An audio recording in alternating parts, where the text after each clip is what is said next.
ராஜ்குமாரன், தபால் வாக்குகள் எண்ணுகின்ற பணி எந்த விதத்தில் நடைபெறும்? தபால் வாக்குகளை எண்ணுவதற்காக நாம் சென்னையில் பார்க்கும் பொழுது தனியாக ஒரு அறை ஏற்பாடு செய்திருக்கின்றார்கள். அதாவது 14 மேஜைகளோடு மின்னணு வாக்குப்பதிவு எந்திரங்களில் பதிவாகி இருக்கக்கூடிய வாக்குகள் எண்ணப்படுகின்றன. அந்த அறை இல்லாமல் அருகில் இருக்கக்கூடிய ஒரு அறையிலே 3 மேஜைகள் போட்டிருக்கின்றார்கள். அந்த மேஜையிலே தபால் வாக்குகளை எண்ணுவதற்கான நடவடிக்கைகள் மேற்கொள்ளப்பட்டிருக்கின்றன.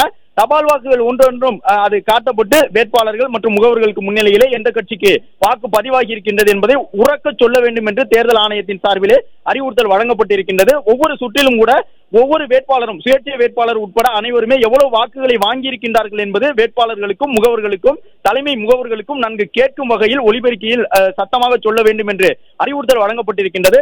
தபால் வாக்குகளை எண்ணுவதற்கு தனியாக ஒரு அறை ஏற்பாடு செய்திருக்கின்றார்கள். மின்னணு வாக்குப்பதிவு எந்திரங்களில் பதிவாகி இருக்கக்கூடிய வாக்குகளை எண்ணுவதற்கு தயாராக ஒரு அறை ஏற்பாடு செய்திருக்கின்றார்கள். ஸ்ட்ராங் ரூம் என்று சொல்லப்படக்கூடிய அந்த பாதுகாப்பு அறைகளை திறப்பதற்கான பணிகள் தற்போது தொடங்கி இருக்கின்றன. இன்னும் ஒரு அரை மணி நேரத்திலே தபால் வாக்குகள் எண்ணப்பட இருக்கின்றன.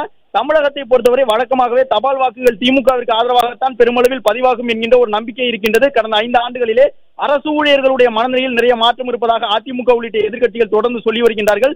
அதே நேரம் அரசு ஊழியர்களுடைய நீண்ட நாள் கோரிக்கைகளான பழைய ஓய்வூதிய திட்டம் உள்ளிட்டவற்றை நடைமுறைப்படுத்துவதற்கான வழிவகை உள்ளிட்ட போன்றவற்றை திமுக செய்து கொடுத்திருப்பதாக ஆளும் அரசு தொடர்ந்து சொல்லி வருகின்றது.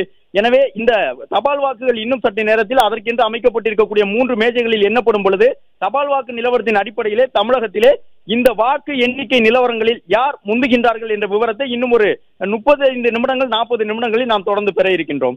பிளே ஸ்டோர் மற்றும் ஆப் ஸ்டோரில் இருந்து பாலிமர் செயலியை QR கோடு மூலம் பதிவிறக்கம் செய்யுங்கள். செய்திகளை உடனுக்குடன் பெறுங்கள்.